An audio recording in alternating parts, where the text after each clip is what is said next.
Bonjour à toi et bienvenue sur Changer d'air. Je m'appelle Clément, je suis ingénieur entrepreneur et je me pose beaucoup, peut-être un peu trop de questions. Je me pose des questions sur le bonheur et l'amour, sur l'écologie et le vivant, sur l'espace et le cosmos, sur l'humain et le cerveau, ou encore sur la société et notre place dedans. Et plus récemment, face à la crise écologique, je me demande ce que je peux faire et comment avoir un impact. Je me demande comment contribuer à la construction d'un monde que nous serons fiers de transmettre à nos enfants. Alors pour trouver des réponses et pour explorer des pistes concrètes, je vais chaque semaine à la rencontre de celles et ceux qui ont des idées, qui bâtissent un futur qui donne le sourire et qui m'inspire. Et spoiler alerte, on a plein de réponses et de bonnes raisons d'espérer. J'espère qu'écouter leurs témoignages t'aidera à trouver des réponses, à avancer sur ton chemin et peut-être même à changer d'air. Bonne écoute.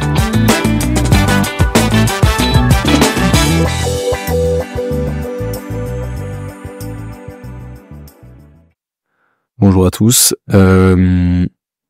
Je sais que je le dis à chaque fois, mais là je suis particulièrement heureux de vous partager cet épisode avec Éric Longrenier, parce que c'est un épisode qui a une valeur sentimentale spéciale, car Éric Longrenier a été en quelque sorte mon maître Jedi.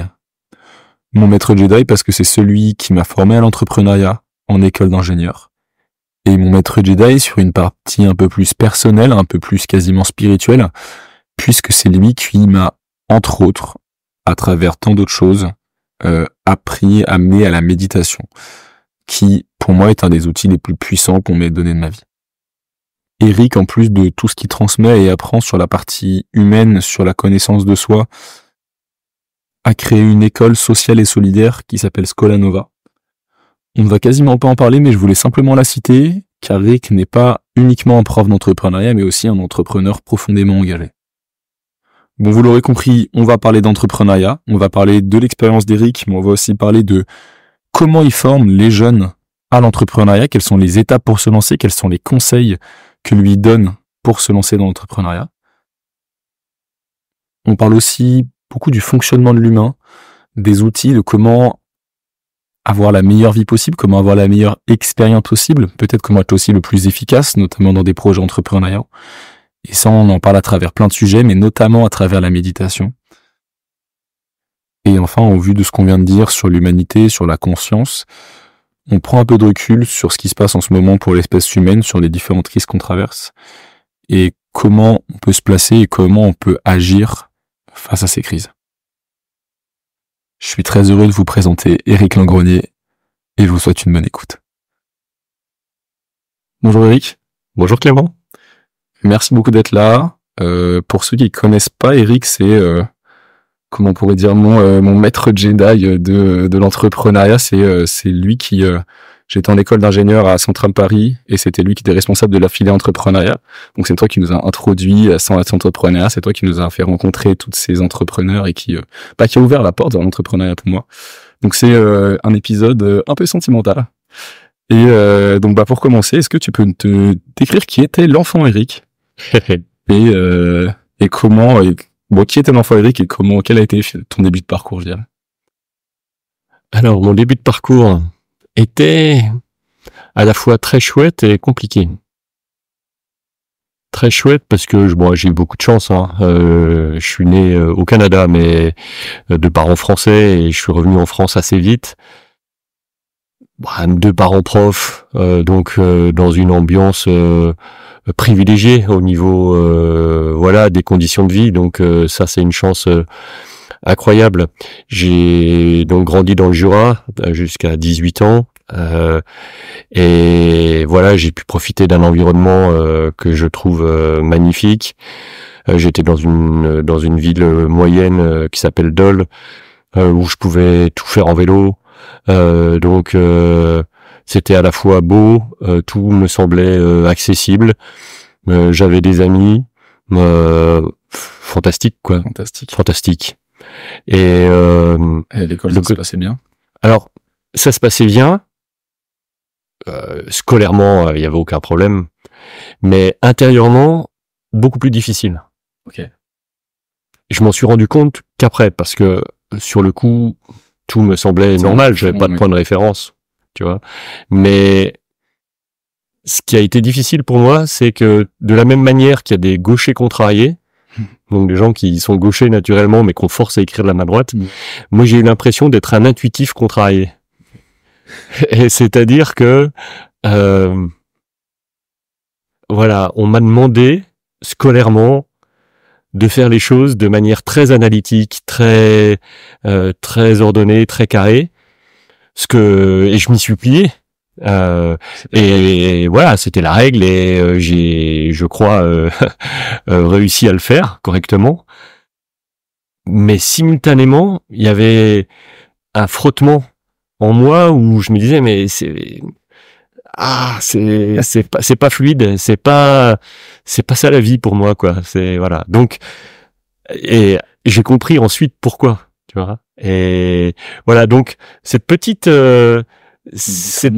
dissonance, ouais, dans un monde qui était quand même globalement sympa parce que j'ai pas eu de problème, ma famille allait bien, je pouvais faire du sport à fond, ce qui était pour moi une ressource incroyable.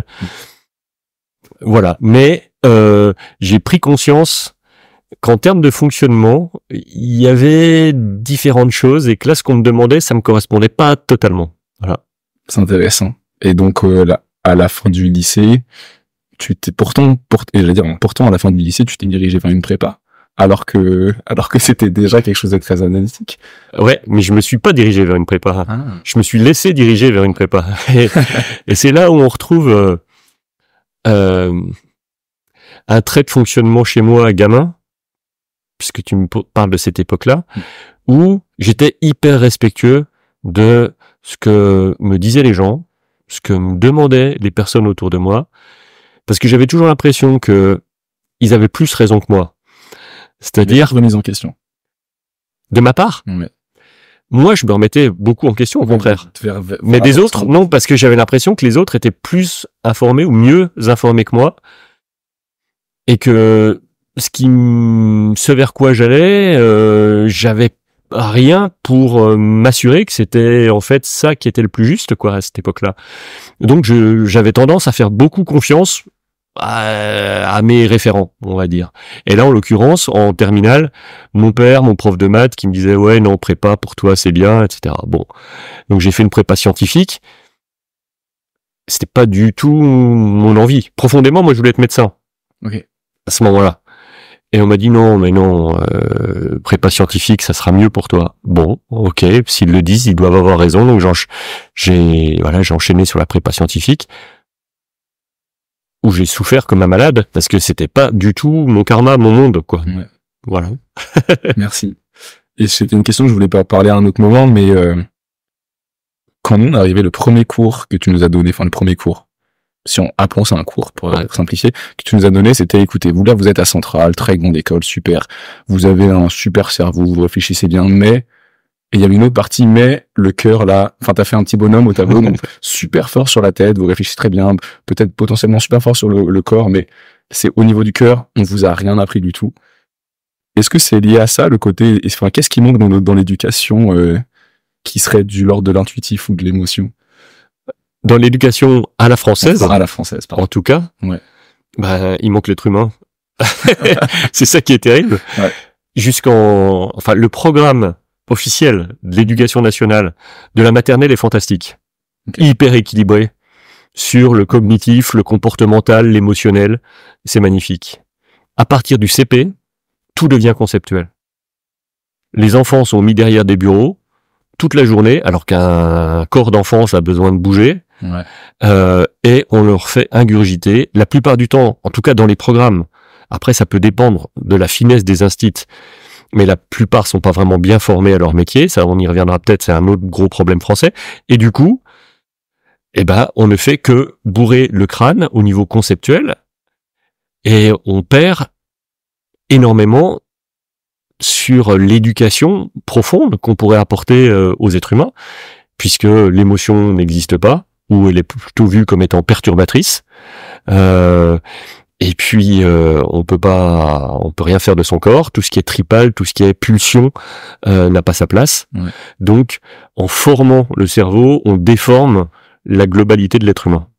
On n'apprend pas à connaître comment on fonctionne nous-mêmes, à connaître ce qu'est un être humain. Et ce qui m'a, quand tu nous as donné ces premières bases, je me suis dit mais comment En 25 ans de vie, personne m'a jamais dit tu peux t'écouter, tu sais que tu réagis comme ça, mais c'est changeable. Enfin, je partage ça, quoi. C'est ça qui est terrible. Et on le travaille. Pourquoi est-ce qu'il manque ça? Pourquoi est-ce qu'on n'a jamais une intelligence dans un grand pays comme la France, où on a une bonne éducation en théorie, d'intégrer ça, quoi? Il y a deux problèmes dans les causes que moi j'ai identifiées. Ouais. Le premier, c'est Descartes. L'autre chose, c'est la centralisation à la française. Descartes, j'entends une mauvaise compréhension de Descartes et de la démarche scientifique. Dans le tabula rasa qu'a fait Descartes, et en recommençant par son cogito ergo sum, et en reconstruisant toute la manière de percevoir le monde, Descartes s'est pas mal focalisé, et en tout cas c'est uniquement ça qui a été retenu, sur la raison. Et donc le côté analytique que l'on peut faire avec nos instruments, c'est-à-dire notre cerveau. Ouais. Et comme Descartes est français, comme il a beaucoup influencé la France, eh bien, du coup, il y a beaucoup de choses qui sont issues de la pensée scientifique cartésienne, Ouais. qui en soi est un outil fantastique, mais qui n'est qu'un outil. Et on l'a placé sur un piédestal. Et un outil, c'est un couteau pour éplucher une pomme, quoi. Et là, c'est comme si on avait mis un couteau sur un piédestal et on va faire des prières devant le couteau. Sans se rendre compte que, c'est qu'un outil. Ouais. Et du coup, on parle pas de ce qui va utiliser l'outil. Et ça, c'est pour moi un gros trou dans la raquette dans l'éducation française. Donc, le premier, c'est Descartes. Je pense donc que je suis, et on a tout centralisé sur cette pensée analytique. Et le rationnel. Et rationnel. Ouais. Et la deuxième cause. Alors, la deuxième cause, c'est la centralisation. Alors ça, c'est historique, Colbert, les rois de France, etc. Tout est centralisé sur Paris. Donc, ça veut dire quoi? Ça veut dire qu'aujourd'hui, l'éducation nationale est un monstre énorme, le plus gros employeur de France, des centaines de milliers de personnes, dirigé par un ministère où le ministre change sur les 20 dernières années environ tous les 18 mois. Donc, comment est-ce qu'on peut piloter ou faire évoluer, plus exactement, une organisation de plusieurs centaines de milliers de personnes avec un pilote qui, lui, change tous les 18 mois et qui, la plupart du temps, est fortement influencé par un agenda politique, c'est-à-dire de communication. Donc, il y a énormément d'effets d'annonce, etc., mais très peu de temps pour changer les choses en profondeur. Donc, du coup, ça crée une sorte d'immobilisme. Le problème de cette centralisation, c'est qu'il va y avoir du coup énormément d'acteurs qui sont là pour faire des relais informationnels, donc c'est l'administration, pour faire simple, qui, et je n'en veux pas aux gens qui sont dans l'administration, mais la conséquence opérationnelle basique, c'est que ça consomme du budget. Et donc, in fine, par rapport à tout le budget qui est mis dans l'éducation nationale, ce qui va servir à la pédagogie elle-même est énormément grignoté par l'importance de la machine administrative qui gère la centralisation. Quand on va dans un pays comme la Finlande, donc les pays nordiques sont un système éducatif intéressant. D'ailleurs, ils sont dans les premiers au classement PISA, alors que étonnamment, nous maintenant, on est parmi les derniers. Ouais. C'est comme ça. Tu parlais de un grand pays sur l'éducation. On l'a été. Ouais. Jules Ferry, l'éducation gratuite pour tous, c'est fantastique. Et à aucun moment je remets ça en cause, bien entendu. C'est génial. Ouais. Mais les moyens qui ont été mis en œuvre dans le temps correspondent pas à une réalité pratique. Donc, si je reparle juste en un instant de la Finlande, ils sont 10 fois plus petits que nous et ils sont complètement décentralisés. C'est-à-dire que les programmes du CP à la terminale font l'épaisseur en nombre de pages du programme annuel en France pour chacune des étapes. Donc les profs sont très très très libres et les établissements sont très libres. Exactement. T'as bien résumé la chose. Grande autonomie des profs, grande autonomie des établissements, très peu de centralisation. Mais la grosse différence pour arriver à faire ça, c'est que les profs sont formés à leur métier. Okay. Ils sont recrutés comme nous à Bac+5, mais ils ont passé au moins la moitié de leur temps à faire de la psychologie et de la pédagogie, alors qu'un prof français n'en a fait, pour la plupart d'entre eux, aucun moment. Ouais. Et pour les meilleurs d'entre eux, quelques heures. C'est hallucinant. Ouais, et le budget par étudiant est le même qu'en France. Donc ça veut dire que les classes sont plus petites, beaucoup plus d'autonomie, beaucoup plus d'adaptation, capacité à faire évoluer les gens individuellement, à transmettre les choses en fonction du contexte et non pas uniquement du programme, etc. Et on voit le résultat. C'est incroyable. C'est fantastique. Beaucoup plus de confiance et de pouvoir dans les mains du prof qui peut amener ce qu'il a appris. Et donc tout ça explique pourquoi en France on n'est pas formé à notre fonctionnement et à savoir comment interagir dans la vie, quoi. Bah, exactement, parce que le système s'auto-reproduit. Ouais. Les profs aujourd'hui qui n'ont pas été formés ont tendance à appliquer ce qu'ils ont vécu en tant qu'étudiants en voyant leurs profs et en se disant comment j'ai été formé, et reproduisent le système. Et comme on a des gros trous sur la raquette au niveau comportemental, émotionnel, relationnel, eh ben on arrive à ce système qui aujourd'hui, de mon point de vue, est totalement décalé par rapport à ce dont on a besoin. Merci beaucoup pour cette réponse. Je pensais pas avoir une réponse aussi carrée sur ce sujet. Donc on arrivait au moment où tu étais en prépa et je voulais te demander, t'as cette passion, cette curiosité sur notre fonctionnement, tu viens de dire un peu les mots-clés sur le comportemental, le relationnel. Tu sais d'où elle vient? Enfin, tu sais d'où elle vient et tu t'en rappelles d'avoir commencé à chercher ça dans ton enfance, ou c'est arrivé plus tard? Alors ça, ça est arrivé en plusieurs étapes. Oui. Je pense que, comme j'étais très sensible, j'ai subi beaucoup de relations sans avoir d'outils pour ça, étant gamin. Je vois un prof qui est pas content après moi.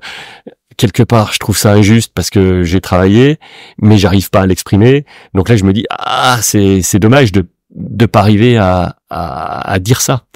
Donc, tu vois, prise de conscience de mes limites en termes relationnels, de ma difficulté à exprimer mes émotions. Donc ça, je l'ai senti assez tôt. Et puis après, ça s'est développé en grandissant, en lisant, en prenant un peu de recul. Et après, alors vraiment plus tard, là, quand j'ai commencé à gérer ma boîte, là, ça devenait nécessaire de gérer la relation. Une entreprise, une organisation, c'est un collectif humain. Et là, si on gère pas la relation, on va vite dans le mur. Donc là, j'ai appris un peu sur le tas. Dès que j'ai vendu ma première boîte et que j'ai récupéré du temps, là, j'ai passé beaucoup de temps à comprendre, à aller chercher des outils. Voilà. Et là, ça a été majeur. J'ai fait une formation de coaching qui était exceptionnelle. J'ai fait de la psycho, dont des stages qui m'ont poussé dans mes retranchements assez loin, et j'ai découvert des trucs incroyables qui m'ont donné envie d'aller plus loin. Et puis après, voilà, j'ai découvert des gens fantastiques qui sont allés très loin dans la compréhension de l'être humain. Je me suis beaucoup intéressé à ce qui se passait en dehors de ce qui se fait en Occident, à ce qui se fait en Asie, notamment l'Inde et la Chine, au niveau historique, j'entends, parce qu'aujourd'hui il y a aussi plein de dysfonctionnements, mais ils ont des socles de compréhension de l'homme et de l'univers qui sont très différents de ce qu'on voit en Occident. Donc je me suis nourri aussi de beaucoup de ces influences-là. Merci Eric. Tu viens de la citer, donc tu as fait tes études d'ingénieur. Tu peux me raconter ton aventure entrepreneuriale qui a suivi? Mon aventure entrepreneuriale, c'est que j'avais pas le choix. C'est-à-dire que j'ai adoré mes études à Centrale. Voilà, j'ai beaucoup souffert en prépa, même si j'ai aussi beaucoup appris. Ouais. Je suis très heureux de ce que j'ai fait en prépa. Attention, j'ai souffert au niveau humain, parce que c'était pas du tout le contexte dans lequel je pouvais m'épanouir humainement, mais intellectuellement ça a été fantastique. Donc je ne rejette rien de ça. C'est juste l'expérience qui a été très désagréable. Mais l'apprentissage a été super constructif. Et est-ce qu'il aurait été aussi constructif sans inconfort et sans douleur ou pas? Est-ce qu'il aurait été aussi instructif? Je pense qu'il aurait été beaucoup plus. Ok. Intéressant. Ben bien sûr, parce que je pense qu'on est au top de notre performance quand on est détendu. Quand on est sous stress, ce qui rentre est sous la contrainte, c'est pas du tout la même chose. Je comprends. Je parlais plus de l'expérience de l'inconfort et tout comme dans un marathon, on va souffrir un moment et ça fait partie de l'expérience. Dans la prépa, il y a un côté, en fait, le fait d'avoir été obligé, ça nous apprend. Mais je vois ce que tu veux dire. Non, mais simultanément, t'as raison. Cette forme de contrainte qui pousse dans ses retranchements et qui est hyper exigeant dans sa discipline perso, comme dans les résultats qui sont attendus, oui, ça m'a énormément apporté. Et ça, j'en ressens encore les effets positifs aujourd'hui. Ouais. Donc ça, oui, ça a aussi cette facette-là. Même si je pense que globalement, ça pourrait être plus efficace, mais voilà. En tout cas, ça tient à la prépa peut-être ou aux profs que j'ai eu, ça tient à qui j'étais à cette époque-là. Je connais des tas d'amis qui ont très bien vécu leur prépa. Donc je ne jette pas la pierre sur la prépa de manière générale. Voilà, je contextualise, hein, c'était pour moi à ce moment-là. Non, je comprends. Et du coup, tu me dis que t'avais pas le choix de lancer une boîte. Ouais. Oui, parce que je me suis jamais projeté ingénieur. Okay. J'étais curieux de tout. Depuis que j'étais ado, je faisais de l'informatique de manière très précoce là par rapport à la période dans laquelle j'étais. Donc je veux dire, intellectuellement, c'était pas le problème de construire et de réfléchir comme un ingénieur, ça m'allait bien, mais c'est en termes de métier. Je ne me projetais pas du tout comme ingénieur. Pour moi, ça ne me parlait pas. C'était une représentation tristounette de quelqu'un au costume gris qui va dans un grand building tous les jours et qu'on ressort à la fin de la journée et je savais pas ce qu'il avait fait. Voilà. Donc ça m'appelait pas du tout. Et le seul truc dont je rêvais à ce moment-là, c'était d'aventure. Okay. Et pour moi, quand j'ai créé ma boîte, c'était pour me réconcilier avec cette notion d'aventure dont j'avais profondément besoin. Et l'image que j'avais en tête en créant mon entreprise, c'était de partir dans la jungle avec ma machette. Et c'était aussi à une époque où il n'y avait pas du tout de cours, de formation sur l'entrepreneuriat, il n'y avait pas d'incubateur. Donc là, c'était aussi plus le Far West. Hein, donc ça se rapprochait peut-être un peu plus aussi d'avoir l'impression d'être obligé de défricher son chemin sans repère particulier. Et simultanément, ça me plaisait énormément parce que je me disais, je ne sais pas du tout où je vais, mais qu'est-ce que je vais prendre du plaisir à découvrir les animaux que je vais voir en cours de route, quoi. Voilà. Ok. Et donc, tu t'es lancé dans l'informatique puisque c'est ce que t'aimais. Comment ça s'est passé cette aventure alors? Alors, en fait, il y a eu un passage par la science quand même. Hein. Okay. C'est-à-dire qu'en parallèle de ma 3e année, j'ai fait un master de biophysique moléculaire à Jussieu. Parce que j'aimais aussi la bio, le vivant, ça m'a toujours passionné. Et la biophysique, c'était un moyen de faire le lien entre un peu la science que j'avais de centrale et puis la bio. Et donc, j'ai passé mon année de service militaire comme scientifique du contingent dans un laboratoire à Saclay, du CEA. À Saclay à l'époque. Voilà. Donc, je suis resté 1 an dans un labo du CEA. J'aurais dû continuer par une thèse. Mais là, effectivement, la passion de l'informatique a repris le dessus. Et donc, du coup, j'ai créé ma boîte sur cette thématique. Ça, parce qu'on parle ça, c'était en 93. Pas le même informatique. Ouais. C'était Ah ben, on était à la préhistoire. On était totalement à la préhistoire puisque il y avait pas d'ordinateur portable, quasiment. Il y avait pas de téléphone portable. Il y avait pas d'internet. Tu crées les premiers ordinateurs. Donc du coup, on était dans un monde qui est impensable, inimaginable aujourd'hui. Et pourtant, c'est ce que j'ai connu. Et donc, j'ai participé. Et justement, c'était le travail que je faisais avec cette boîte-là aux premières étapes d'Internet en France. Ouais. C'était quoi le business model alors d'une telle entreprise? Ah ben le business model, quand je suis parti dans la jungle, je le connaissais pas, je savais même pas ce que c'était qu'un business model, tu vois, j'avais jamais entendu ces mots-là. Okay. Donc nous on y allait tu sentais qu'il y avait plein quelque chose à faire et il y avait plein de problèmes à résoudre dans l'informatique. Et ça venait de ce que j'avais découvert à Centrale, parce qu'on avait j'avais la chance d'avoir dirigé une asso qui existe toujours, qui s'appelle Via Réseau, je crois, maintenant. Ouais, voilà, qui s'appelait Via à l'époque, ou Centrale Réseau. Et qui permettait de rendre les services informatiques sur la résidence. Et on avait impliqué des partenaires industriels, IBM, Bouygues, une autre boîte qui n'existe plus aujourd'hui, à financer le réseau informatique de la résidence des étudiants, ce que les partenaires industriels avaient accepté parce que ça leur faisait une super vitrine technologique.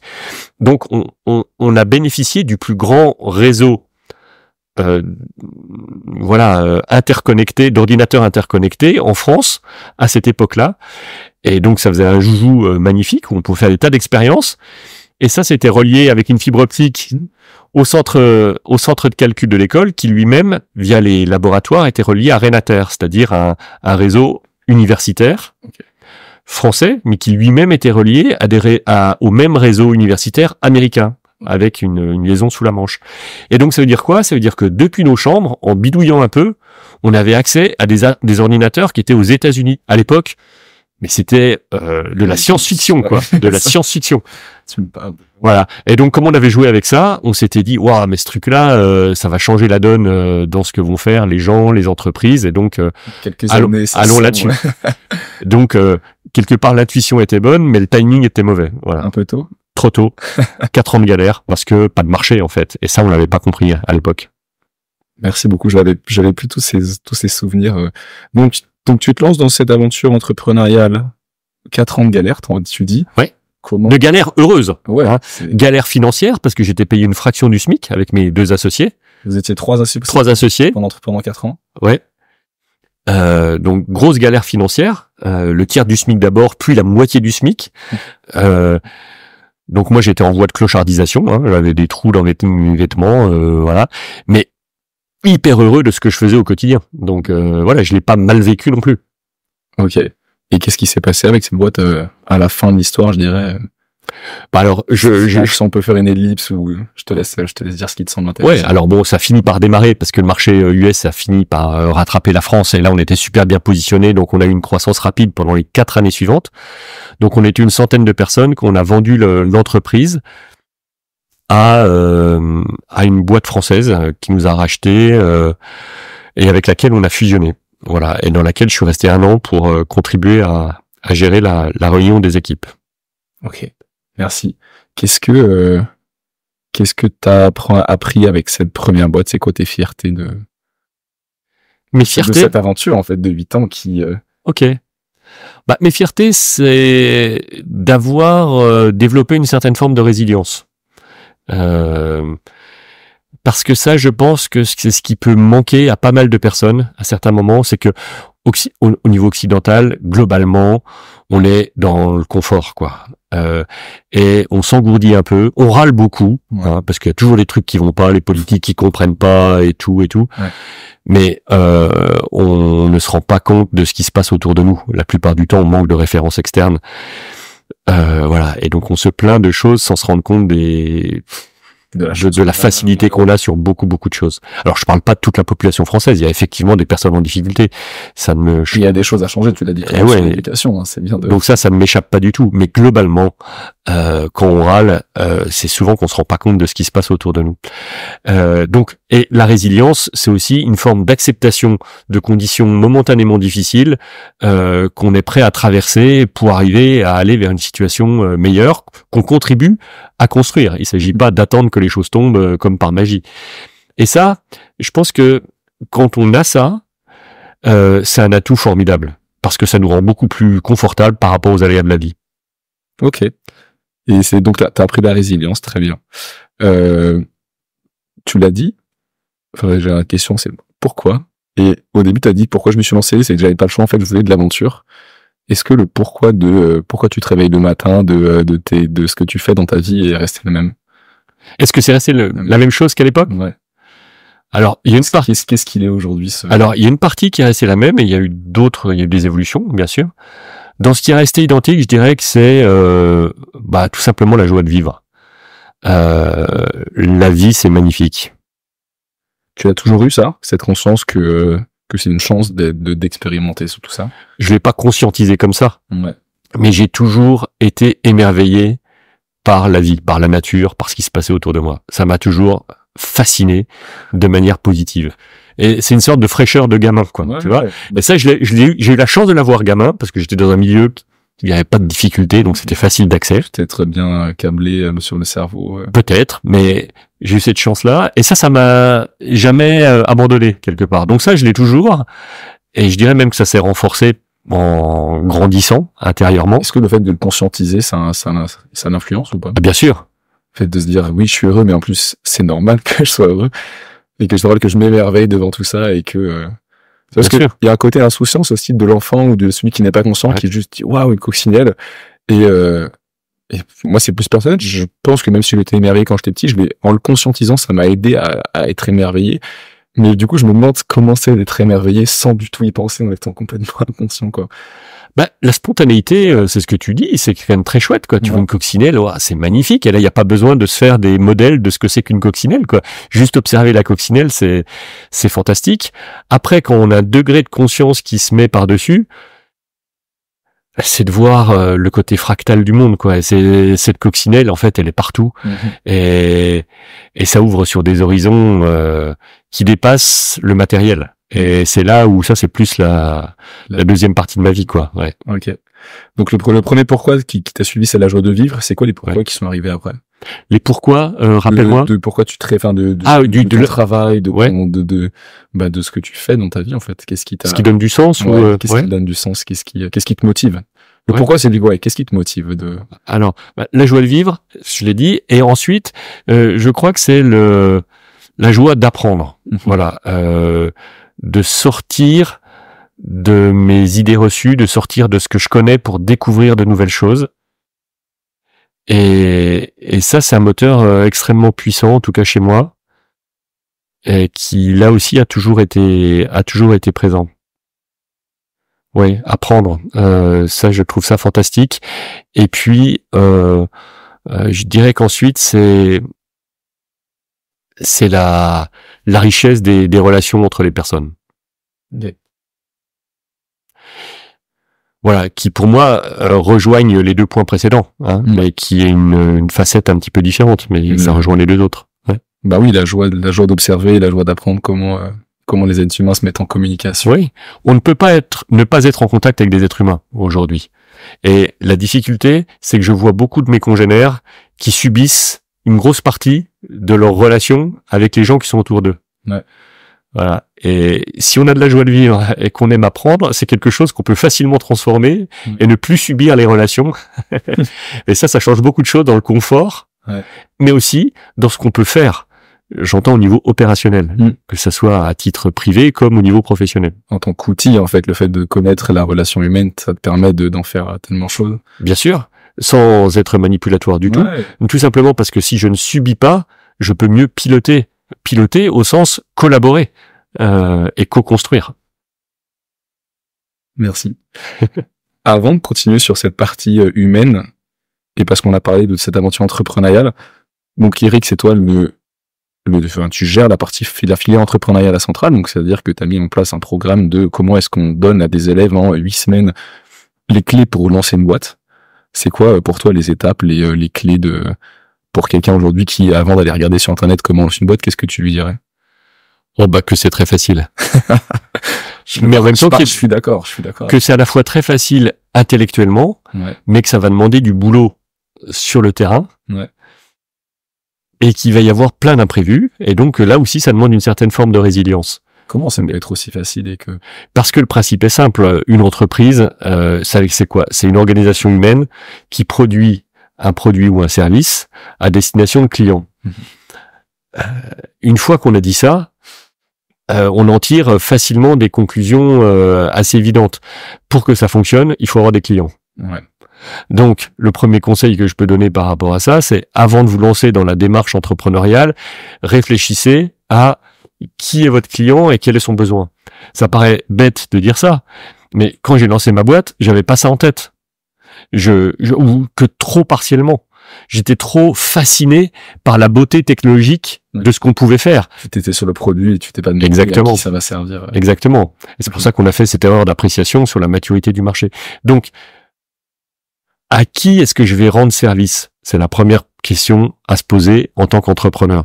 Donc, revenons sur ça. On prend le téléphone et on appelle. Et on demande bonjour, j'ai cette idée, est-ce que ça vous intéresse? Oui, non, j'avance. C'est une manière de le faire. Il y en a d'autres. Moi, j'aime la rencontre directe parce qu'on va avoir d'autres signaux qu'on n'a pas au téléphone. Je peux demander si le produit intéresse la personne, mais là, c'est une question un peu fermée. Je préfère les questions ouvertes quand je suis en mode exploratoire. Ouais. Donc, essayer de comprendre quelle est la situation, quelle est la difficulté que rencontre la personne dans telle situation avant de lui parler de mon produit. Parce que ça va me permettre d'apprendre des choses que je ne connais pas encore, alors que si je présente mon produit, je vais avoir des feedbacks sur mon produit, mais la personne ne va pas forcément me donner des paramètres qui me seraient utiles pour voir mon produit différemment. Ouais. Le vrai problème en fait qu'il a derrière. Exactement. Ouais. Si je vais trop vite dans la recherche de est-ce que mon produit vous convient, la personne me parlera peut-être pas de la même manière de son contexte que si je vais observer quelle est justement sa situation. Tu nous avais dit, un bon rendez-vous client, c'est un rendez-vous où c'est lui qui parle tout le temps, parce que c'est là où tu récupères tout ce que tu veux récupérer, quoi. Oui, et ça, c'est aussi une de nos difficultés, c'est qu'on n'est pas formé à l'écoute. Ouais. Encore un outil. Mais oui, mais oui. Alors que au niveau humain, c'est essentiel. Et au niveau business aussi. Ouais. Ok. Donc première étape, client, besoin. Bien comprendre le besoin. Bien comprendre le besoin. Une fois qu'on a compris le besoin, ne pas sous-estimer le temps passé à qualifier l'intensité du besoin. On va trop vite sur des produits ou des services qui certes répondent à un besoin, on coche la case, mais on ne s'est pas suffisamment interrogé. Ah bah oui, ça m'intéresserait en fait. Oui, par exemple, et il peut y avoir un vrai intérêt, sans pervertir, tu vois, la validation du besoin. Ouais. Mais tous les besoins n'ont pas la même intensité. Et le gros risque, ça va être de passer beaucoup de temps à construire un produit ou un service qui répond à un besoin finalement d'une intensité relativement faible. Est-ce que l'intensité, elle est uniquement à chiffrer financièrement? Ça dépend à qui on vend. Si on vend à des entreprises, oui. Okay. C'est radical. Là, mon point de vue, je suis pas très dogmatique, mais là, de manière probabiliste, oui, ouais. Parce que ce qui fait qu'une entreprise achète, c'est ce qui va lui permettre d'améliorer son chiffre d'affaires ou d'améliorer sa marge en réduisant ses coûts ou en augmentant la valeur de son produit. Ça se traduit dans une entreprise, même si, bien entendu, une entreprise ne se résume pas à une équation financière. Pour qu'une entreprise fonctionne, il faut absolument que l'équation financière, elle soit bonne. Donc c'est ce qui radicalise un peu les arbitrages à certains moments.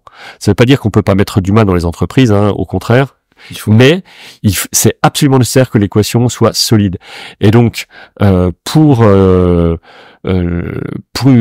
à une entreprise, arriver à chiffrer quelle est la valeur financière que j'apporte à l'entreprise, pour moi, est absolument un must. Si je vends à des particuliers, c'est différent. Okay. Mais pour une entreprise, oui. Et à des particuliers, il y a un peu un côté... c'est un saut de foi. J'ai interviewé 500 personnes, j'ai l'impression que le besoin est là, donc j'y vais, parce que c'est impossible de savoir si tu vas vendre à 500, 1000, 1 million de personnes. Oui, mais il y a pas que les déclarations d'intention. Ouais. Pour moi, il y a tout ce qui va être les tests d'achat, okay. Possible même avant même que le produit soit prêt. On peut vendre un produit même s'il est pas prêt, ou on peut faire des précommandes, c'est les plateformes qui existent aujourd'hui, ce que Elon Musk a fait. Exactement. Faire une Tesla, acheter-la en avance. Mais surtout, il l'a fait pour les Tesla, pas trop. Il l'a beaucoup fait pour les batteries domestiques, qui lui ont permis d'avoir suffisamment d'intention d'achat ou de précommande pour motiver les investisseurs à investir dans les méga factories qui permettent de construire des batteries après pour les Tesla. Mais au départ, c'était pour les grids énergétiques. Voilà. Ok, donc c'est aussi simple que ça. Tu regardes ton client, tu vois son besoin, tu développes ton produit, ton service. Vérifier l'intensité du besoin. En fonction de si c'est entreprise. Encore une fois, vous voyez, il y a deux types. Il y a le must-have et le nice-to-have. Must-have, c'est j'ai pas le choix, il me le faut. Si jamais le produit existe, ça va être un game, ça change ma vie. Ouais. Le nice to have, c'est un bonus sympa. Ben, la trajectoire de la startup sera pas du tout la même si vous faites un produit nice to have ou un produit must have. Ouais. Donc, si vous vous concentrez pour vérifier que vous avez bien un produit must have, c'est-à-dire qui change vraiment la vie de votre utilisateur, qui lui apporte énormément de valeur, là, tout change. Parce que, il faut se battre, en fait. Ben, tout ira beaucoup plus vite. Or, une startup, elle se bat contre le temps. Ouais. Au départ. Donc, si ça va plus vite du côté de ses clients, ça va être vraiment gagnant pour la startup. D'autre part, la valeur que vous créez pour votre client va fixer la valeur du prix à laquelle vous allez vendre votre produit. Donc, ça va changer vos marges. Si ça change vos marges, ça change votre capacité à trouver des investisseurs. Voilà, donc tout change. Merci, c'est une bonne piqûre de rappel de ce que tu nous avais appris à l'époque. J'ai perdu ma question. Nice to have, must have. C'est pas grave, je la retrouverai. C'est dommage, j'avais une question intéressante. Ouais, prends ton temps, hein. Elle reviendra. Pas de souci. Tout à l'heure, on a parlé du manque d'éducation à l'humain, de savoir comment on fonctionnait. Moi, je suis tout bêtement à la méditation. Un jour, c'était certainement toi qui nous en avais parlé, mais en fait, quand tu découvres cette voix intérieure, quand tu découvres comment tu peux pas maîtriser, mais connaître tes émotions, je me suis dit, mais comment, à 25 ans, je sors d'une des meilleures écoles, soi-disant, on ne m'a jamais expliqué ça. Et donc on disait, il y a pas de, c'est pas dit dans les écoles. Toi, cette volonté, tu l'as dit, toi. Enfin, je pense que tu as la réponse. Hein. Tu m'as dit, moi, ce que je fais ça pour la joie d'apprendre et parce que je suis curieux. Mais est-ce qu'il y avait aussi une partie de toi qui voulait être, tu l'as dit, la vie est trop belle et j'ai envie peut-être d'avoir la meilleure vie, j'aime pas ce terme, mais la meilleure version de moi-même. Est-ce que quand tu refais des recherches sur le fonctionnement de l'humain, sur comment moi je vis, c'est dans quel objectif? Bah, c'est tout simplement oui, alors il y a la joie de la découverte, tu vois, c'est aussi il y a effectivement un côté utilitaire dans la mesure où si je comprends mieux comment fonctionnent les relations, par exemple, je sais que je vais augmenter mon confort. C'est ce que je disais sur le fait de ne pas subir, hein, mais d'avoir le choix de la réponse que je vais donner plutôt que d'avoir une réponse compulsive, basique. Et puis il y a aussi le côté donc de ce que ça peut apporter sur les aspects entreprise, mais pour moi il y a aussi une grande joie à transmettre ce que je découvre, ce que j'apprends. C'est pour ça que je fais ce que je fais à Centrale, et c'est pour ça que je le fais peut-être de manière un peu différente de certains profs qui le font peut-être de manière plus scolaire. J'essaie de le faire de manière la plus humaine possible, parce que ça, je pense que c'est un levier colossal en termes d'envie d'apprendre pour les étudiants. Et puis parce que je pense qu'en faisant ça, c'est l'angle que j'ai trouvé, en tout cas, comme contribution que je peux avoir dans notre monde actuel, dans notre société, pour essayer d'améliorer un peu les choses. Parce que si les personnes se comportent un peu moins comme des brutes les unes envers les autres, parce que c'est ce qu'elles ont vu toute leur vie et qu'on se pose pas la question. Oui, et donc si elles soient, si un peu plus de souplesse, un peu plus de finesse, un peu plus de respect, un peu plus d'écoute, ça change beaucoup de choses dans un collectif. Et bon là, j'en suis qu'au tout début par rapport à ce qu'ont fait certains grands maîtres, tu vois. Mais c'est ce que dit Gandhi. Si vous voulez changer le monde, commencez par changer votre pays, votre région, votre ville, votre famille et vous-même. Voilà, donc. J'essaye de me changer moi-même, et en tout cas je sens que j'ai énormément de progressé depuis 30 ans, et ça, j'ai du plaisir à donner des outils à ceux qui ont envie d'en avoir, et ça me permet peut-être d'équiper un certain nombre de personnes autour de moi avec une manière de voir les choses, des outils relationnels, des outils personnels qui leur permettent de mieux vivre, et d'être peut-être plus efficace et moins toxique envers leur environnement humain ou qui sont deux choses tellement l'efficacité est très importante très personnellement, mais le fait d'être toxique, de diffuser des énergies positives est tellement je trouve ça tellement flagrant quoi, quand tu le vois instantanément quoi. Oui, soit conscientisé ou non. Et donc c'est quoi tes outils, c'est quoi ces changements qui par rapport à, je vais dire, j'ai pas envie de caricaturer en disant un humain lambda, mais c'est celui qui sort, qui s'est jamais posé ces questions, à qui on n'a jamais spécialement transmis, c'est quoi les gros changements quand tu t'intéresses à ça, quand t'as envie d'être moins toxique, d'être plus efficace, c'est quoi les changements et les outils principaux peut-être, si c'est possible de répondre à cette question. Ouais, il y en a tellement. Il y a tellement de choses qui sont faisables. Et ça dépend beaucoup de à qui je parle, tu vois, et à quelle étape la personne se trouve. Donc c'est très dur d'être générique. Mais pour faire simple, si j'essaie d'aller à la racine,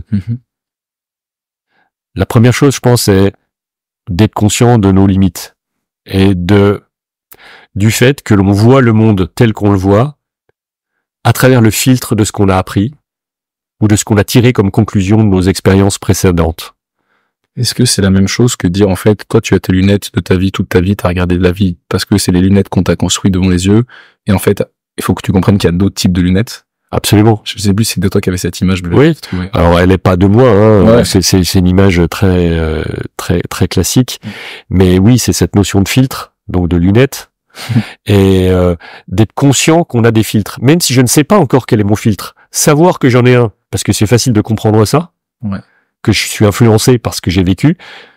Mais le problème, c'est que ce qui m'a construit ce filtre, c'est le passé. Et il se superpose à la réalité d'aujourd'hui. Et à certains moments, ce qui était juste dans le passé ne l'est plus aujourd'hui. Donc si je ne me mets pas à jour, Si j'ai pas conscience que j'ai ce filtre, ben je fais aucun travail. Mais si j'ai conscience qu'il y a ce filtre, même si je le connais pas bien, mais que je suis à l'écoute du fait qu'il y a des choses que je modélise, que je comprends, que je catégorise d'une certaine manière, alors que c'est peut-être pas très juste. Ouais. Je me donne de l'ouverture. Et c'est cette ouverture qui va permettre d'accepter une opinion différente. Et si je creuse quelle est l'opinion différente sans la juger a priori, parce qu'en me disant que la manière dont je vois les choses, elle est peut-être pas plus juste que celle qu'a l'autre, et que j'essaye de comprendre pourquoi l'autre voit les choses de telle manière, la plupart du temps je m'enrichis et je limite les influences de mon filtre. Je nettoie mes lunettes. Tu nettoies tes lunettes, ouais. Et tu grandis et tu te connectes avec l'autre potentiellement beaucoup mieux. Okay. Et c'est là où je fais le lien avec quelque part ce qui m'a un peu handicapé étant gamin, c'est la capacité à se remettre en question. Chez moi, le curseur était sans doute mal réglé quand j'étais enfant, parce que je me remettais sans doute trop en question. Ouais. Mais c'est important de savoir se remettre en question assez régulièrement. Et même si on l'avoue pas pour pas perdre la face, etc., dans certaines situations, savoir se remettre en question, c'est fondamental si on veut évoluer et si on veut être plus juste. Et si on veut grandir, ouais. Je suis d'accord. Moi, cette histoire-là de voir le filtre de l'autre, ça m'a énormément aidé dans ma relation, forcément avec Jeanne, ma copine, mais avec Maurice, mon associé. En fait, se dire, lui, il dit quelque chose, il est convaincu. Moi, je suis pas du tout d'accord. Mais en fait, c'est ses lunettes à lui. Et s'il en arrive à sa conclusion, c'est qu'elle est forcément bonne, quoi. Il a beaucoup de grains dans ce qu'il dit. Donc, je partage ça. Ok. Est-ce que tu vas ajouter quelque chose sur les outils ou sur les changements? Donc les outils, c'est être conscient de ces filtres. Ouais. Du coup, une des conséquences de ce que j'ai décrit, mais je le nomme parce que pour moi ça a tellement d'importance, c'est l'écoute. Ouais. L'écoute / observation. L'écoute, c'est avec les oreilles, mais c'est aussi avec les yeux, c'est avec tout ce qu'on est. C'est observer à travers, en allant plus loin que la surface des choses. Être conscient, s'observer soi-même, observer les autres. Oui, t'as raison, ça rejoint totalement notre niveau de conscience, mais souvent la conscience, comme c'est un grand mot, il y a des choses très très différentes derrière, je l'utilise avec précaution, mais c'est ne pas se limiter à la surface des choses et essayer d'aller un petit peu plus loin. Et ça développe notre écoute, notre observation. Si je reprends la coccinelle que tu as citée tout à l'heure, c'est pas juste se dire oh bah tiens, il y a une tache rouge, ah ouais c'est une coccinelle et je m'en vais.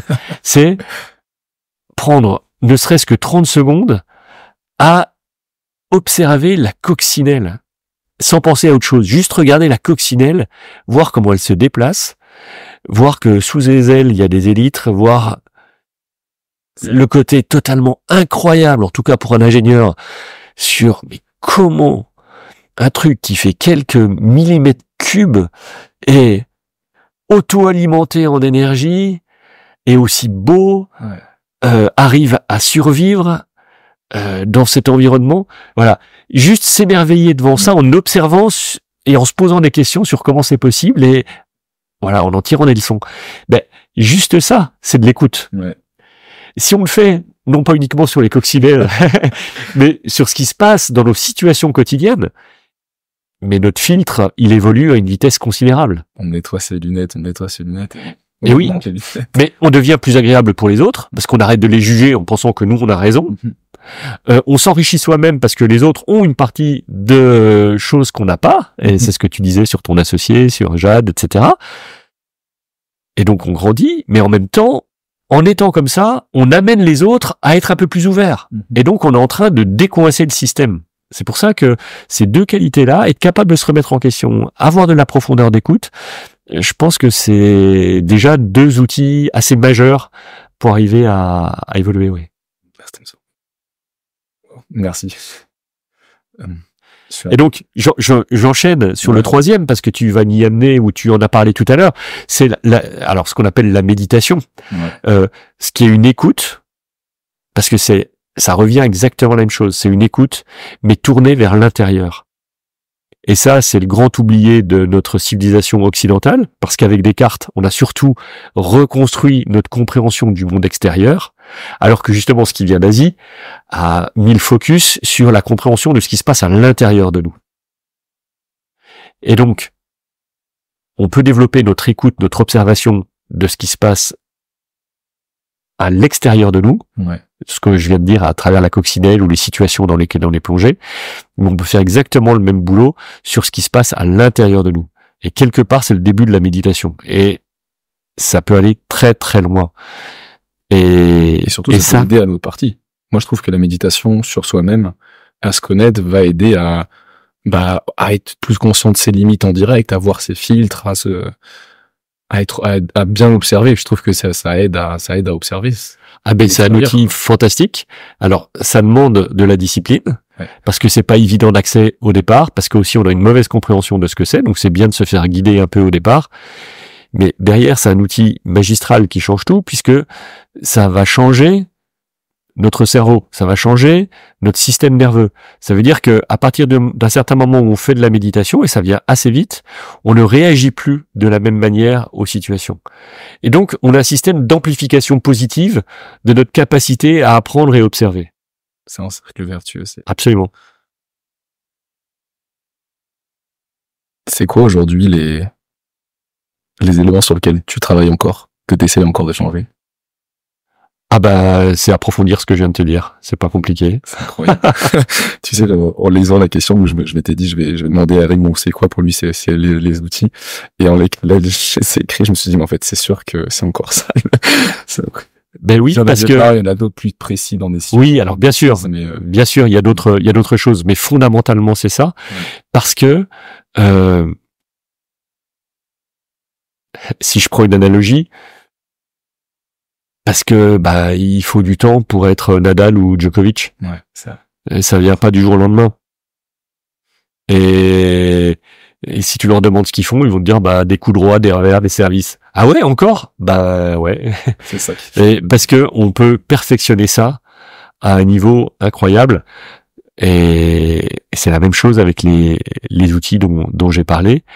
Et quand on voit, alors malheureusement l'Occident ne s'en rend pas compte parce que c'est méconnu, mais le niveau en termes d'humanité, mais aussi de capacité, je veux dire, d'influence sur leur environnement qu'ont les personnes en Asie qui ont poussé le curseur très loin dans leur travail sur ces éléments qui semblent des éléments intérieurs, mais qui finalement ont des répercussions extérieures.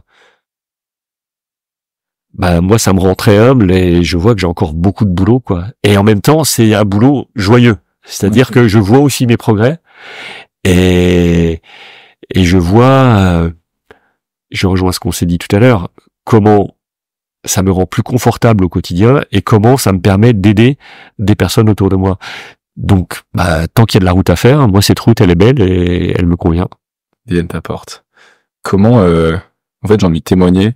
J'ai commencé la méditation, du coup, soit c'était peut-être plus longtemps, mais pour avoir fait ça il y a quelques années, c'est, en effet, à un moment, déjà, les premières sont, c'est complètement dingue. C'est la première fois que tu t'arrêtes et que tu t'écoutes ta propre pensée.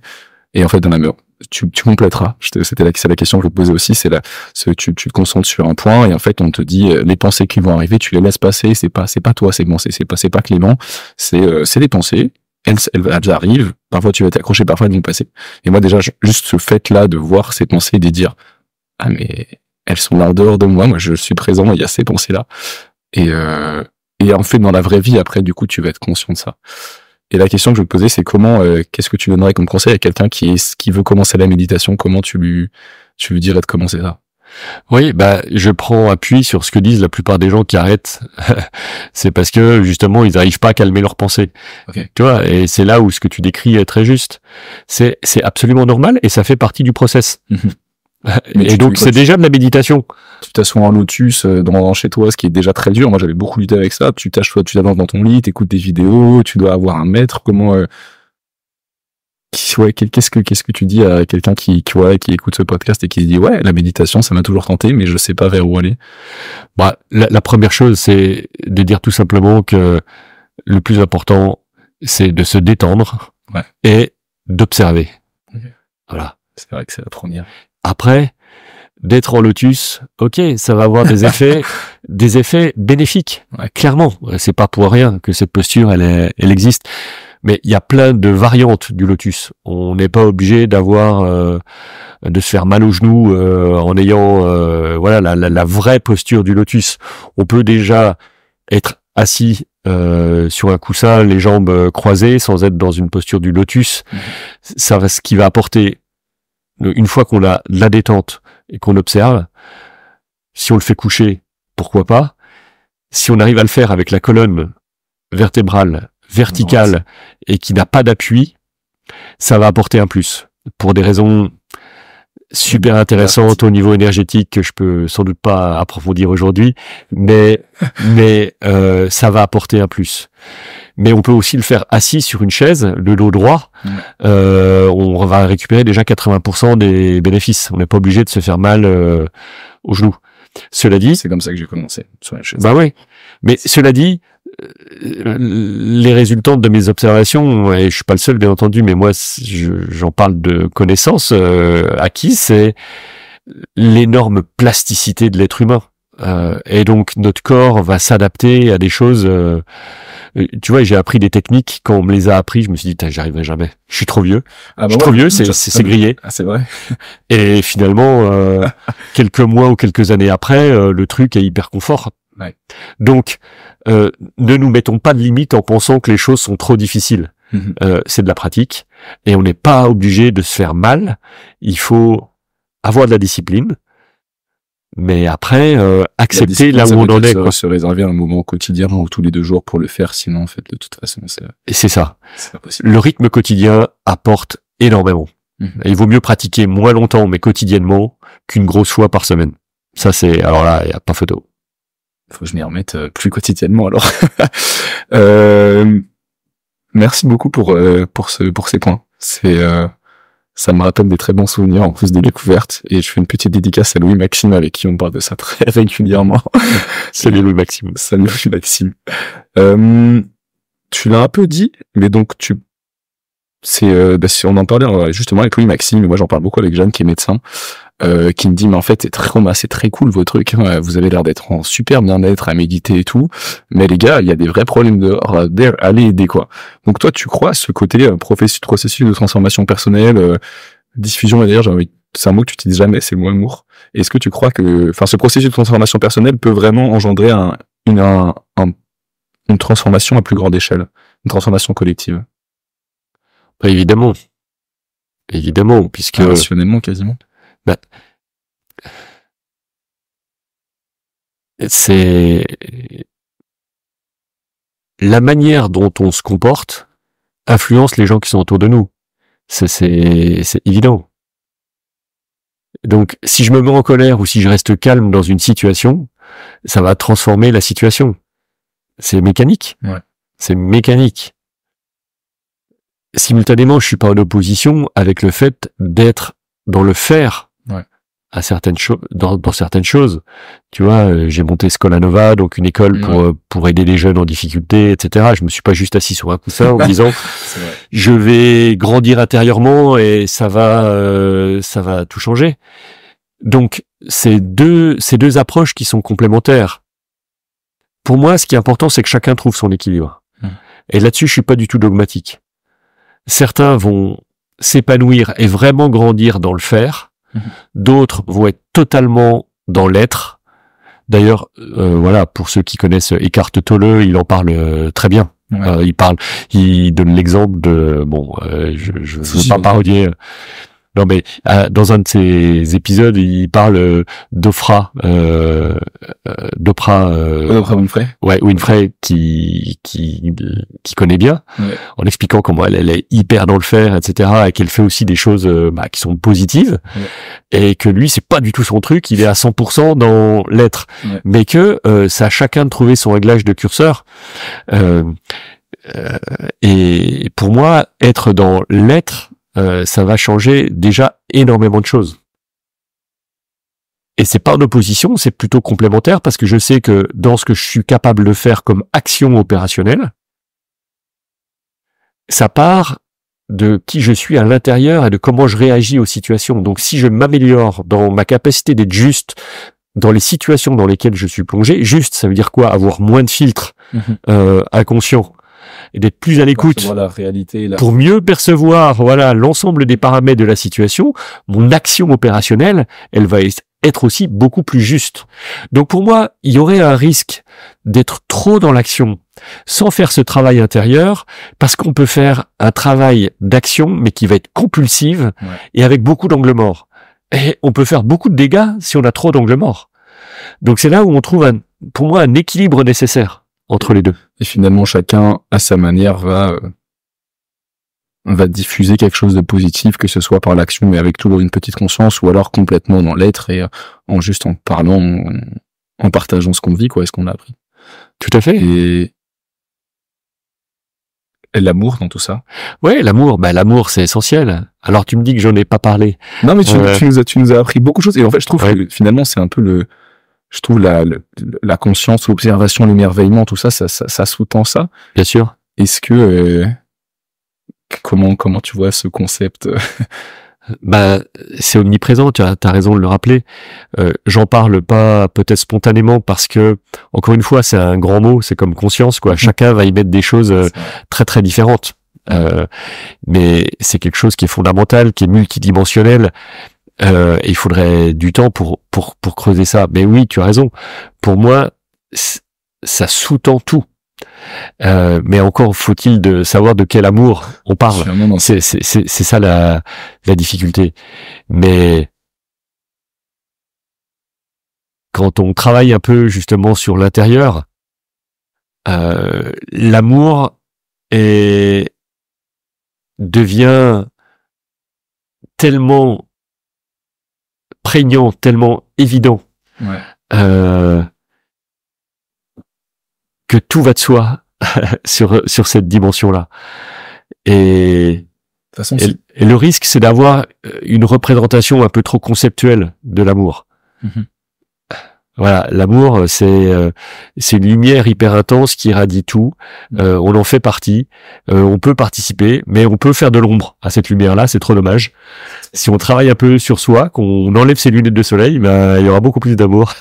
C'est joliment dit. Moi, je trouve que c'est une de mes limites de ma méditation et de ma conscience. Et de temps en temps, je reste agacé par des gens, alors qu'en fait, c'est tellement plus agréable d'aimer que d'être agacé par quelqu'un, parce que d'accord, il m'a klaxonné, mais il est victime de la route, il est dans peut-être quelque chose peut-être qu'il est malheureux, et donc, mais je trouve, il m'a klaxonné, moi, ça l'impacte, mais, je trouve que personnellement, c'est pas un des derniers, certainement pas, mais encore un des éléments sur lesquels je dois encore tellement travailler, et qui parfois me dit, mais Clément, ça sert à rien d'être énervé contre cette personne.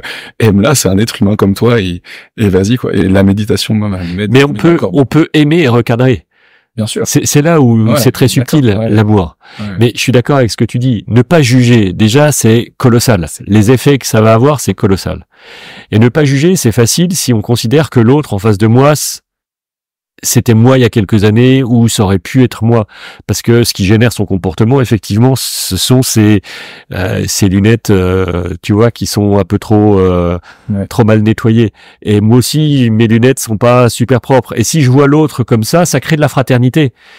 Et j'ai pas envie de coller une baigne à mon frère, tu vois. Et donc ça me permet d'être plus dans l'acceptation, non pas de l'action, mais de la personne qui a généré cette action. Et c'est là où on peut être, dans justement dans ce qui semble être paradoxal, c'est-à-dire recadrer quelqu'un parfois fermement alors qu'on l'aime profondément. Ça, c'est une phrase qu'un journaliste posait au Dalai Lama en pensant le piéger. Parce que chez les bouddhistes, tu sais que les émotions négatives sont à éradiquer. Et donc le journaliste pose la question au Dalai Lama: votre sainteté, est-ce que vous vous mettez en colère? Et le Dalai Lama répond oui, bien sûr, si l'autre en a besoin. Et voilà, à partir du moment où nous ne sommes plus victimes de nos comportements, mais qu'on les choisit, et de nos réactions qui sont compulsives. La plupart du temps, la colère, ça va être quelque chose de mécanique.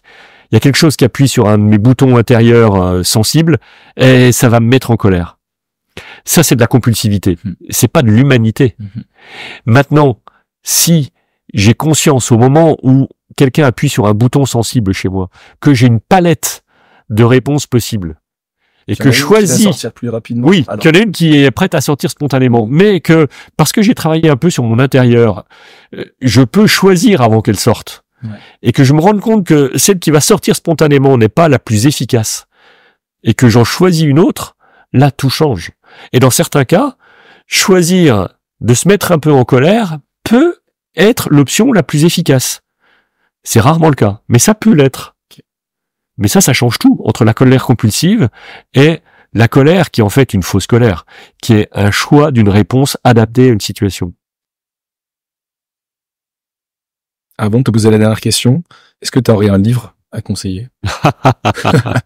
Ah là C'est la première là. fois que je la pose dans ce podcast, cette question, et je me suis dit que t'en avais peut-être quelques références Ah ben oui, mais le problème c'est comment se limiter à un livre. vraiment se limiter. Comment se limiter à un livre? Parce que ça dépend vraiment encore une fois de qui j'ai en face de moi Ok. de conseiller un livre. On peut dire ça. Et je peux en citer quelques-uns qui m'ont influencé. Ouais. Mais c'est dur d'en se limiter à un seul. Non, mais l'avantage, c'est les quelques-uns, les auditeurs peuvent juste les regarder et voir lequel les appelle.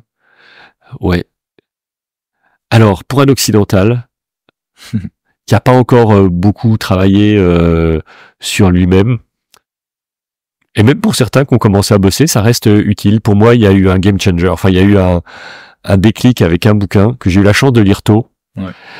C'est les 7 habitudes de ceux qui réussissent tout ce qu'ils entreprennent. Alors, ça sonne très américain, parce que c'est américain. Ça me fait... Stephen Covey, Okay. mais qui est quand même un gars qui avait fait Harvard, un gars de bon niveau, qui a été conseiller de Clinton, et qui dans ce bouquin qui est très américain, donne une approche de la vie et des conseils concrets qui sont pour moi de grande qualité. Okay. Il pourrait être résumé en 5 fois moins de volume que ne tient le bouquin, Ouais. mais en même temps, c'est des choses qui sont très actionnables et qui ont de la puissance. Donc celui-là, je le conseille très facilement. Génial. Tu veux en mettre d'autres ou pas? Alors, Sinon, je pense que c'est aussi bien d'en avoir un seul, quoi. un seul? Bon, bah alors ok. Sauf si t'en as qui est sur le bout de la langue. Je veux pas t'arrêter. Après, ça dépend trop des contextes des personnes. On va rester là. Ouais. C'est bien. T'es quelqu'un tu l'as dit, t'es très joyeux, t'es très émerveillé. Comment tu réagis et tu te places face aux crises qui existent aujourd'hui, et comment est-ce que t'arrives à garder cette confiance en l'humain, à se dire en fait cette lumière qui est en train de diffuser par certaines personnes va continuer à se diffuser, ou c'est une question très large, mais c'est très large. C'est peut-être la question la plus profonde que j'ai, parce que j'ai confiance en la vie, j'ai confiance en ça, mais je me demande, mais comment est-ce que notre belle espèce qu'est-ce qui va se passer dans 200 ans, quoi. Ouais. Mais, ok. Là, ça nous emmène beaucoup plus loin. Ouais. Forcément. C'est tout à fait différent. Et ma réponse là-dessus, c'est que je le vis à 2 niveaux. Je le vis sur les aspects très pratico-pratiques humains du 21e siècle, en trouvant que c'est terrible et qu'on est globalement dans une médiocrité dans l'utilisation de nos ressources, de notre pouvoir, de notre soif d'avoir toujours plus. Voilà. Et ça, oui, ça entraîne des conflits majeurs, et c'est terrible. Et je vis ça comme dur, tu vois, parce que j'ai des enfants, parce que je vois les conséquences pour eux, parce que alors je me mets dedans aussi, mais j'ai déjà eu la chance d'avoir la vie que j'ai eue, qui a été fantastique. Donc pour moi, je n'y vois pas le même impact, tu vois, que pour les suivants. Et tu sais que ça t'impactera peut-être moins que tes enfants. Exactement. Exactement. Donc ça, je le prends très au sérieux, et j'essaye d'agir avec mes moyens. Et c'est là où c'est important d'avoir de l'ambition. Mais si on veut pas s'épuiser, c'est important de voir où on peut agir. Et moi, c'est un petit peu ce que je t'ai expliqué tout à l'heure. Ouais. Ça, c'est mon premier niveau de lecture. Ouais. Et mon deuxième niveau de lecture, et ça nous emmène justement là beaucoup plus loin, c'est qu'il faut se déscotcher le nez de la feuille. On a trop le nez sur la feuille, le nez dans le guidon. Il y a un truc qui est assez terrible, mais qui est très égoïste en fait, quand on se pose la question de ça pourrait être la fin du monde. Ouais. Parce que la fin du monde, enfin la fin de la Terre, elle aura lieu quoi qu'il se passe. La fin de l'être humain sur la Terre aura lieu quoi qu'il se passe, puisqu'un jour le Soleil va devenir une supernova, le Soleil va cramer la planète. L'univers s'éteindra à un moment, enfin c'est pas... Ah, l'univers, c'est encore autre chose. C'est encore autre chose. Mais déjà, juste si on prend le système solaire, là on réfléchit à notre échelle humaine. Et c'est là où on manque un peu de perspicacité. Parce que là, on se fait trop de nœuds au cerveau. Quand tu regardes un papillon, tu vois, t'es pas en train de t'attrister parce qu'il va mourir dans quelques heures, ce qui est le cas pour la plupart des papillons. La durée de vie d'un papillon est très très courte. Moi c'est... Et donc je termine juste là-dessus.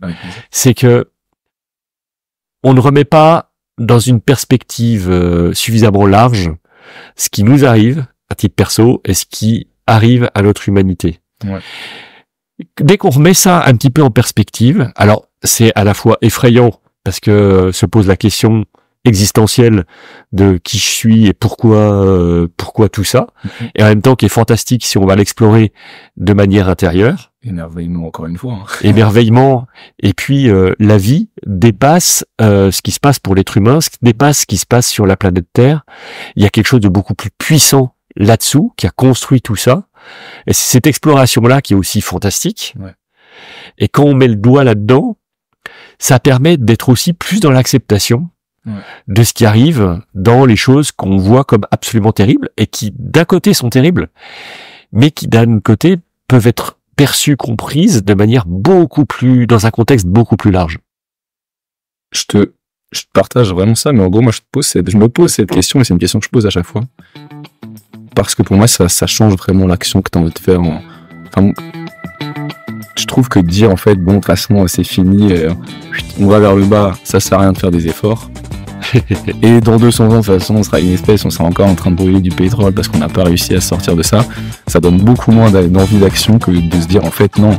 Là, typiquement, faire des efforts, méditer, tout ce genre de choses, ça, c'est peut-être le début d'une prise de conscience générale qui fera que l'humain, dans 200 ans, n'est plus du tout la même espèce qu'aujourd'hui. Il y a ses erreurs. Mais bien sûr. Donc c'est un peu à ce titre-là que moi, je trouve ça, enfin, je trouve que c'est comme de la philosophie. On imagine, on fait ce qu'on veut, mais c'est à ce titre-là que je te demande, mais merci. Non, mais je partage, et je dis pas du tout, il faut faut baisser les bras, fermer les yeux, et puis aller dans le mur. Non, bien sûr. Être dans l'action. Mais pour moi, tu vois, ce qui donne l'énergie joyeuse qui permet d'être dans l'action dans un monde complexe, c'est aussi la deuxième dimension, qui est ce que je suis allé chercher, est-ce que je trouve dans l'exploration intérieure beaucoup plus profonde, qui transcende quelque part les difficultés tu vois, qu'on a évoquées. Merci beaucoup, Eric. Avec plaisir. Merci de l'invitation, Clément.